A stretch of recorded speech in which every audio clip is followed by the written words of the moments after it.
Hello, friends, and welcome to the Exams Made Simple. We are back again with the Hindu newspaper analysis for 27th of May 2025. 27 मई 2025 का the Hindu newspaper analysis देखेंगे। शुरू करने से पहले आपसे request रहेगी कि अगर आपको कंटेंट अच्छा लगता है तो please do like it and do share it among your friends as well. 2026 में जो यूपीएससी का प्रीलिम्स देने वाले हैं, गारंटी दे रहा हूँ कि जो भी एनालिसिस मैं कर रहा हूँ उससे बाहर करंट का कोई क्वेश्चन नहीं आएगा। लास्ट ईयर का भी पेपर अगर आप देख लो, मतलब जो अभी 2 दिन पहले हुआ है, तो उसमें भी मैं आपको एग्जैक्टली बता सकता हूँ कि हमने सारे न्यूज़ आर्टिकल्स डिस्कस किए थे कहीं ना कहीं किसी न किसी फॉर्म में। मैं एग्जैक्टली ये तो नहीं बोल सकता कि सारे क्वेश्चंस मैंने आपको बता दिए थे डेफिनेटली, क्योंकि मैं तो न्यूज़पेपर एनालिसिस कर रहा हूँ, लेकिन हाँ वो न्यूज़ कहीं ना कहीं आई थी, ठीक है ना। तो इसी तरीके से हम इस फिर से करेंगे। नोट्स आप अपने एंड पे बनाते रहिए। मैं कोशिश कर रहा हूँ कि मैं वेबसाइट को दोबारा मतलब तरीके से रिफॉर्म वे में इसको कंटेंट आपको वेबसाइट में प्रदान करना शुरू कर दूँ, तो वो मैं कोशिश करूँगा कि आज से ही शुरू करूँ, बट आप लोग अपने एंड पे नोट्स बनाते रहिएगा, ठीक है ना। सबसे पहले स्टार्ट करते हैं कुछ प्रैक्टिस क्वेश्चंस के साथ जिनके जवाब आपको देने हैं। पहला सवाल जैसा कि आप देख पा रहे हैं, विच of the following is one of the Mendel's law of inheritance. Mendel, Gregor Mendel का नाम आपने सुना होगा, पीज में एक्सपेरिमेंट किया था, आज न्यूज़पेपर में भी आया था इनके बारे में, तो मैंने कुछ सोचा कि पहले आपको क्वेश्चन दे दूं, फिर आपको जब सोल्यूशन बताऊंगा तो आप उसमें जान ही जाएंगे। तो इनमें से कुछ लॉज दिए थे, लॉज ऑफ इनहेरिटेंस के मेंडल ने, तो आपको बताना है इनमें से वो कौन सा लॉ है। ऑप्शंस है लॉ ऑफ म्यूटेशन, बीज law of segregation, law of biogenesis, law of selection. तो जो लोग साइंस फील्ड के स्टूडेंट हैं वो डेफिनेटली इसका आंसर कर पाएंगे। 10th क्लास में आई थिंक मेंडल का एक्सपेरिमेंट तो 10th क्लास में ही है, तो अगर आप कर पाएँ तो अच्छी बात है, नहीं कर पाए तो आपको बता दूं इसका आंसर है B, law of segregation. Actually जब मेंडल ने एक्सपेरिमेंट किया था तो उन्होंने 3 फंडामेंटल लॉज ऑफ इनहेरिटेंस दिए थे ग्रेगर मेंडल द्वारा, और वो 3 थे law of dominance, law of segregation and law of independent assortment, ठीक है ना। तो these were the 3 fundamental laws of inheritance given by Gregor Mendel. Question number 2 पे आते हैं। What is the primary function of the money market? Money market का primary function क्या है? Options are long term capital investment, B trading shares, C short term borrowing and lending, and D real estate transactions. आपको बताना है कि money market का function इनमें से कौन सा है। अगर आप लोग पढ़े हुए हैं इकोनॉमी में, मैंने कई बार बताया भी है, तो अच्छी बात है। मनी मार्केट होता है आपका जो 1 साल से कम की मैच्योरिटी के लिए बोरोइंग एंड लेंडिंग है, मतलब शॉर्ट टर्म की। एंड दूसरा होता है कैपिटल मार्केट जिसमें एक साल से ज़्यादा की लेंडिंग एंड बोरोइंग होती है। तो यहाँ पे आंसर है C, short term borrowing and lending. Question number 3 है, which of the following instruments is traded in the money market. अब ऑब्वियस सी बात है, इनमें से हम वो इंस्ट्रूमेंट देखेंगे जिसकी मैच्योरिटी 1 साल से कम की हो, है ना। तो इसमें सबसे जो करेक्ट आंसर है वो है सी, ट्रेजरी बिल्स, क्योंकि ट्रेजरी बिल्स की जो मैच्योरिटी होती है 364 दिनों तक ही होती है, मतलब 365 दिनों से कम, 1 साल से कम होती है। Answer will be C. तो I hope you got clarity regarding these 3 questions. कुछ नया सीखने को मिला होगा आप लोग को। मूव करते हैं न्यूज़पेपर एनालिसिस में, देखते हैं क्या क्या इंपॉर्टेंट न्यूज़पेपर है, ठीक है ना।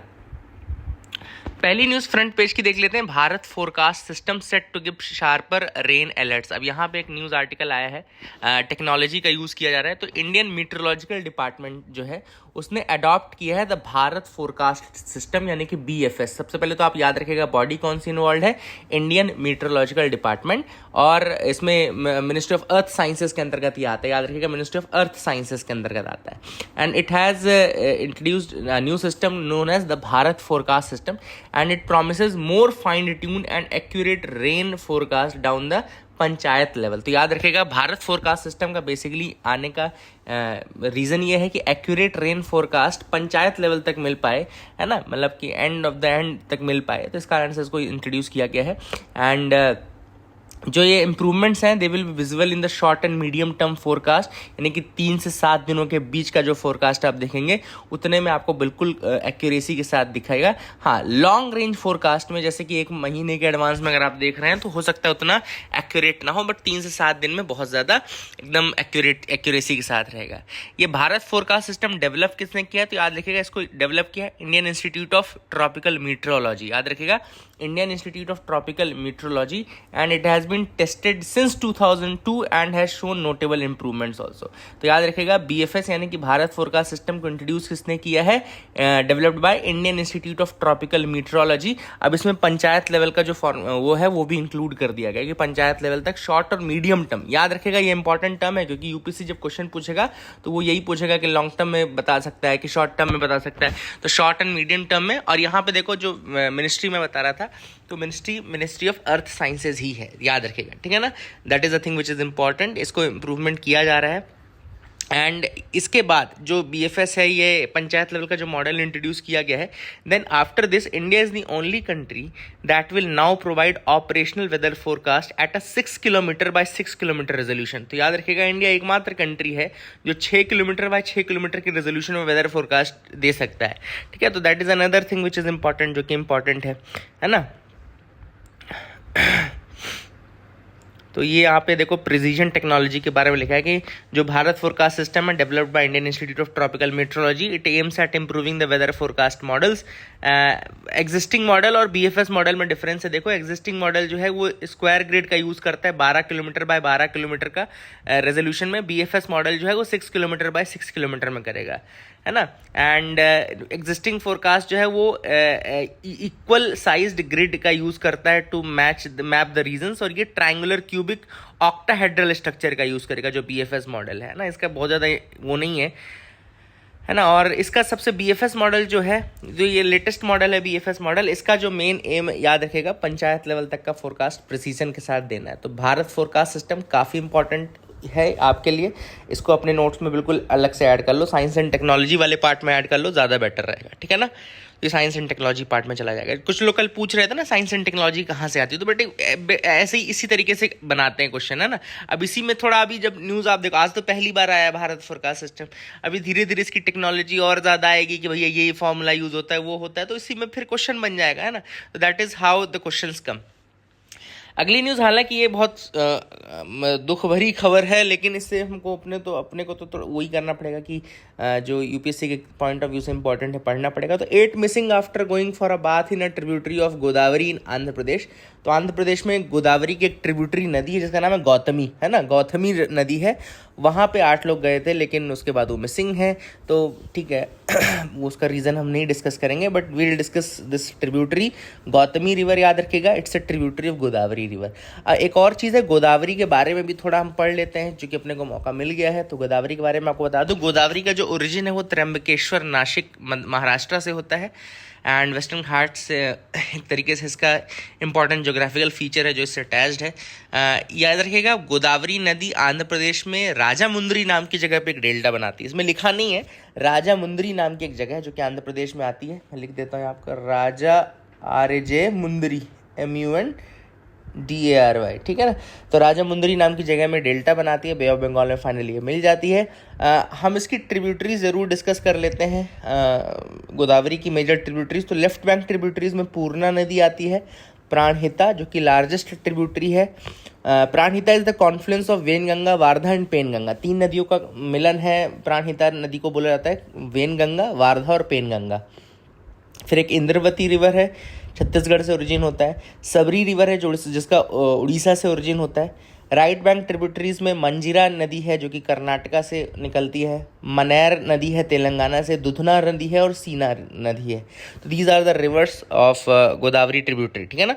I hope you got clarity regarding that as well. ये भी आपको समझ में आ गया होगा। आगे मूव करते देखते और क्या इंपॉर्टेंट न्यूज़ आर्टिकल हैं जिनके बारे में हमको डिस्कस करना है। सुप्रीम कोर्ट कॉलेजियम रिकमेंड्स 3 जजेस टू द टॉप कोर्ट। अब सुप्रीम कोर्ट के कॉलेजियम ने 3 और जजेस जो हैं उनको टॉप कोर्ट के लिए नॉमिनेट किया है। Justice Vijay Bishnoi, NV Anjaria and AS चंदूरकर, ठीक है ना। तो यहाँ पे थोड़ा सा कॉलेजियम के बारे में मैं आपको बता दूँ। कॉलेजियम सिस्टम जो है उसको डेवलप किया गया है for method of selection of जजेस of the Supreme Court and High Court. इनके अपॉइंटमेंट का मेथड है, ट्रांसफ़र का भी यही मेथड है एंड अपॉइंटमेंट का भी यही मेथड है। याद रखिएगा, it is not mentioned in the constitution. Constitution में कॉलेजियम के बारे में नहीं मेंशन्ड है कि कॉलेजियम में ऐसा होगा वैसा होगा, सब कॉन्स्टिट्यूशन में नहीं मेंशन्ड है। It is actually it system has evolved through judicial interpretations. अलग अलग केसेस में जुडिशियल इंटरप्रिटेशन के बाद इसको डेवलप किया गया है। और इसमें बेसिकली कॉलेजियम में चीफ जस्टिस ऑफ इंडिया होते हैं और 4 सीनियर मोस्ट जजेस होते हैं सुप्रीम कोर्ट के केस में, अपॉइंटमेंट के केस में, और CJI और 2 सीनियर मोस्ट सुप्रीम कोर्ट जजेस होते हैं हाई कोर्ट के अपॉइंटमेंट्स में, ठीक है ना। तो याद रखिएगा, इसमें 3 जजेस के केस बहुत इंपॉर्टेंट है। द फर्स्ट जजेस केस 1981 जो कि था SP Gupta versus union of India case. इसमें ये कहा गया था कि जो प्रेसिडेंट होता है यानी कि एग्जीक्यूटिव होता है उसकी प्राइमेसी होती है जुडिशियल अपॉइंटमेंट से, मतलब कि प्रेसिडेंट जो बोलेगा वही अपॉइंटमेंट होना चाहिए। 1981 में ये इंटरप्रिटेशन था, ठीक है ना। और 1981 में इन्होंने इंटरप्रिटेशन ये किया था कि सीजीआई का यानी कि चीफ जस्टिस ऑफ इंडिया का जो ओपिनियन है वो बाइंडिंग नहीं है, ठीक है। 1993 में सेकंड जजेस केस होता है जिसको supreme court advocate on record association versus union of India case बोलते हैं। इसने फर्स्ट केस को रिवर्स कर दिया, मतलब इसमें उन्होंने कहा कि नहीं भाई, सुप्रीम कोर्ट के अपॉइंटमेंट में और हाई कोर्ट के अपॉइंटमेंट में तो प्राइमेसी जुडिशरी की होनी चाहिए, और उन्होंने ये कहा कि नहीं, सीजीआई का जो कहना है वो बाइंडिंग है। अब बाइंडिंग हो गया, पहले बाइंडिंग नहीं था, है ना। और लेकिन उसमें सेकंड जजेस केस में एक कोलिजियम बना दिया और कहा कि अब जो सीजीआई है वो अकेले नहीं है, सीजीआई के साथ 2 और सीनियर मोस्ट जजेस रहेंगे। ये 1993 का हम बात कर रहे हैं, तो तब 2 ही था, है ना। 1993 में 2 ही प्रोविजन था। फिर 1998 में जो थर्ड जजेस केस आता है, 1998 में क्या आता है, थर्ड जजेस केस, उसमें उन्होंने कहा कि हाँ, प्रेसिडेंट को लेना तो पड़ेगा सीजीआई से पूरा, मतलब सीजीआई से कंसल्ट करना पड़ेगा और सीजीआई का कंसल्टेशन बाइंडिंग भी रहेगा, बट सीजीआई अब 4 सीनियर मोस्ट जजेस के साथ कंसल्ट करेगा। पहले 2 के साथ कर रहा था, थर्ड जजेस के केस के बाद बोला कि सीजीआई +4 हो जाएगा, है ना। तो यहाँ से फिर फाइनल अपना कोलिजियम जो है वो डेवलप होता है। I hope you got clarity, आपको समझ में आ गया होगा।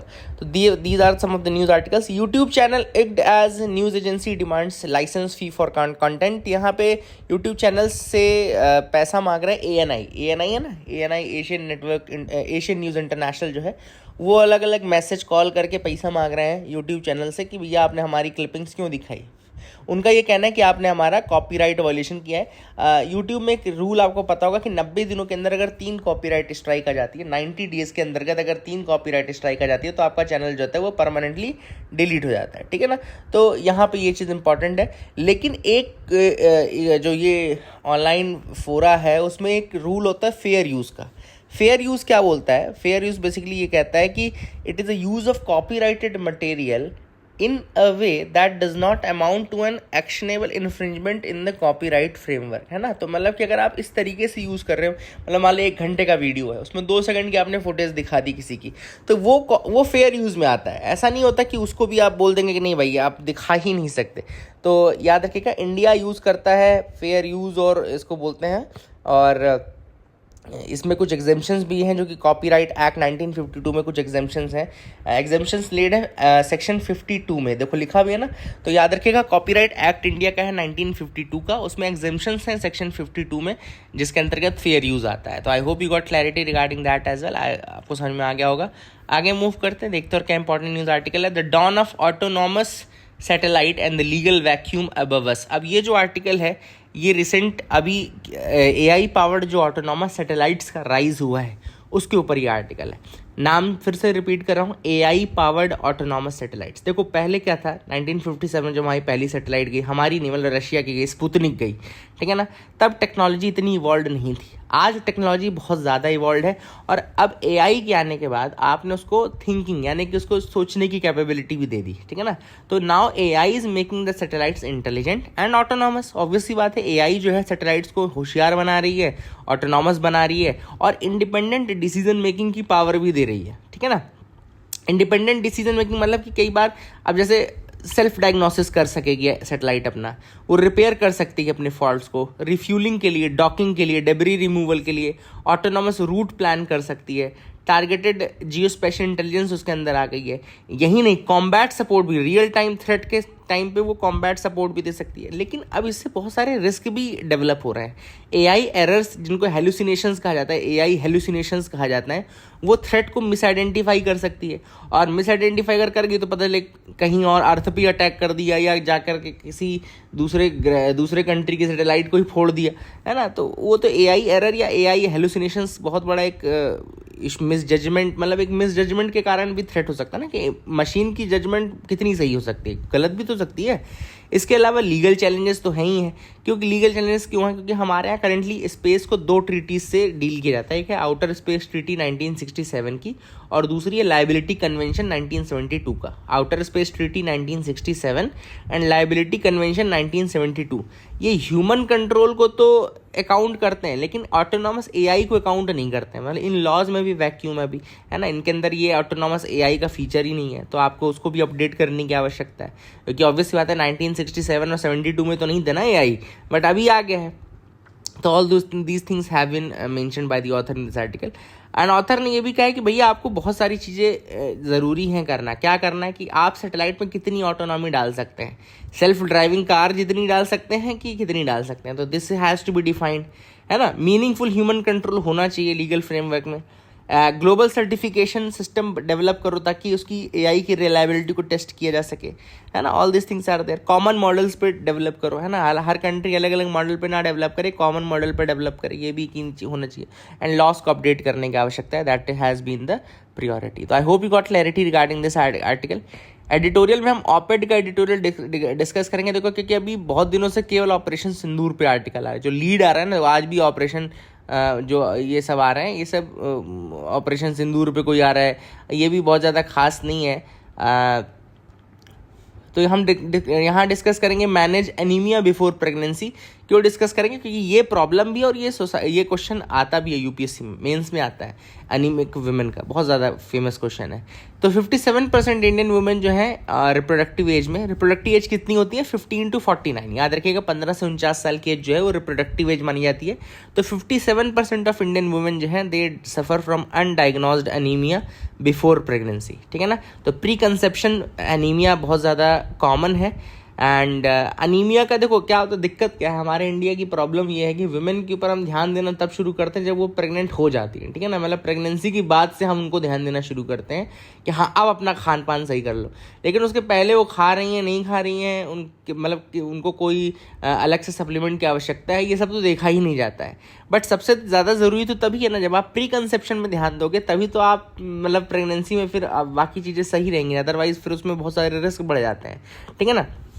एंड रिस्क जैसे कि लो बर्थ वेट हो सकता है, प्री एक्लैम्सिया हो सकता है, पोस्टपार्टम हेमरेज यानी कि जब डिलीवरी हो जाए उसके बाद हेमरेज हो सकता है ना। और प्री टर्म बर्थ भी हो सकती है कई बार, है ना, मतलब अनमैच्योर्ड बेबी कई बार वो पैदा हो जाते हैं।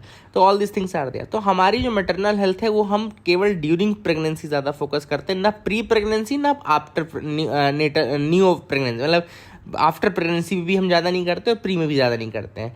जैसे प्री में आपको ओरल आयरन और फॉलिक एसिड सप्लीमेंट्स देने चाहिए, बट वो कई लोग नहीं देते हैं। तो we need a shift in the strategy. हमको प्री कंसेप्शन हेल्थ चेकअप्स कराने आवश्यक हैं एंड बॉडी को रेडी करना पड़ेगा for pregnancy. Body should be ready for pregnancy, ठीक है ना। तो that is the big thing कि क्या बॉडी रेडी है कि नहीं है। तो इसमें आप बहुत सारी चीज़ें कर सकते हैं। जैसे एक यहाँ पे ऑथर ने सजेशन दिया है IVFCM का। IVFCM मतलब इंट्रावेनस फेरिक कार्बोक्सी मैल्टोज। ये एक मेथड है जो कि अनीमिया को ट्रीट करने, severe to moderate to severe anaemia को ट्रीट करने का क्विक मेथड है। Intravenous ferric carboxy maltose IVFCM, याद रखिएगा, फास्टर एंड इफेक्टिव ऑप्शन है for treating moderate to severe anaemia, है ना। ओरल आयरन के मतलब जैसा नहीं होता ये, it is unaffected by hepcidin and it has better absorption also, क्योंकि इंट्रावीनस है, वीन से डायरेक्टली आपको दिया जा रहा है कार्बोक्सी माल्टोज, ठीक है ना। तो इंट्रावीनस कार्बोक्सी माल्टोज, ये नाम याद रखना, ठीक है ना। तो all these things are there. Anaemia के कॉजेज की अगर हम बात करें तो विटामिन B12 की जो डेफिशिएंसी है it affects nearly 49% of reproductive age women. Thyroid disorders के कारण हो सकता है, जेस्टेशनल डायबिटीज़ अगर आपको है तो भी आपको हो सकता है, and all these things are there. लेकिन आप इसको IV iron, injectable vitamin 12, folate, इन सब के थ्रू प्रिवेंट कर सकते हैं, ठीक है ना। तो all this things have been mentioned by the author in this article. I hope you got clarity regarding that. Why are sugar boards necessary in schools? तो यहाँ पे शुगर बोर्ड्स की बात कर रहे हैं NCPCR। अब NCPCR क्या है, सबसे पहले तो मैं आपको बता दूँ। NCPCR यानी कि आपका national commission for protection of child rights, national commission for protection of child rights. इसका बेसिकली इस्टेब्लिशमेंट हुआ था मार्च 2007 में। स्टैट्यूटरी बॉडी है, ये कहने की ज़रूरत नहीं है क्योंकि ये बनी है commission for protection of child rights act 2005 के अंतर्गत, 2007 में बनी है। Ministry of women and child development के अंतर्गत आता है। हेडक्वार्टर नई दिल्ली में है। Protect and promotes the right of the children in India. Main काम है protecting and promoting the rights of children in India, ठीक है। तो ये सारी बातें होगी एनसीपीसीआर के लिए। अब एनसीपीसीआर ने कहा कि भाई शुगर बोर्ड्स बनाओ स्कूल्स में, not only CBSE affiliated but also in schools which are affiliated to various state boards. तो सीबीएसई और स्टेट बोर्ड सब में आप शुगर बोर्ड लगाइए। शुगर बोर्ड का मतलब कि एसेंशियल इन्फॉर्मेशन देनी है कि कितना रिकमेंडेड शुगर इनटेक होना चाहिए, कितना शुगर कंटेंट अलग अलग फूड आइटम्स में होता है, क्या हेल्थ रिस्क हैं शुगर को कंज्यूम करने के, और हाई शुगर कंजम्पशन से क्या क्या आपको हेल्थ में वो हो सकते हैं, और डाइटरी अल्टरनेटिव क्या क्या है। WHO की गाइडलाइंस के अकॉर्डिंग डेली जो शुगर इनटेक है एडल्ट्स में एंड चिल्ड्रन में, that should be maximum 25 grams, यानी कि 6 teaspoon, sorry not tablespoon, 6 teaspoon से ज़्यादा शुगर आपको नहीं लेनी है डेली। तो that is the thing which is there. इसलिए शुगर बोर्ड्स का कहना वो है लगाने की बात की गई है। अब इंडिया में थोड़ा एक और चीज़ बता दूं, FSSAI क्या कर रहा है। तो यहाँ पे हमारे यहाँ बॉडी आपको पता है, food standard and safety authority of India, it has convened a scientific panel of experts in April and May earlier this year to decide on high fat salt and sugar definition pertaining only to school meals. School meals के लिए high fat salt and sugar definition develop करने के लिए FSSAI ने एक scientific panel तैयार किया है, ठीक है ना। हालांकि HFSS स्टैंडर्ड्स FSSAI ने अभी तक बनाए नहीं है कि high fat salt and sodium कितना स्टैंडर्ड होना चाहिए, तो that will be defined by FSSAI, ठीक है। तो I hope you got clarity. Scientist finally solve the 160-year-old problem of Mendel peas. देखो मेंडल, ग्रेगर मेंडल जो था, उसने एक्सपेरिमेंट किया था और उसमें उन्होंने एक पी यानी कि ये मटर का वो लिया था। इसमें उन्होंने अलग अलग ट्रेट्स डिस्कस किए थे, कलर, शेप, और कहा था कि कैसे ये पास होते हैं फ्रॉम पेरेंट टू ऑफस्प्रिंग, ठीक है ना। तो उन्होंने 2 तरीके के सीड लिए थे, एक राउंडेड सीड थे और रिंकल्ड सीड थे। और first generation always had the round seed, मतलब जो डोमिनेंट जीन्स थे वो फर्स्ट जनरेशन में दिख रहे थे, है ना। But in next generation wrinkled seed came back, तो नेक्स्ट जनरेशन में रिंकल्ड सीड भी आ गए, है ना। And they came in ratio of 3:1, 3:1 की रेशियो में वापस आ गए, रिंकल्ड सीड्स भी आ गए, ठीक है ना।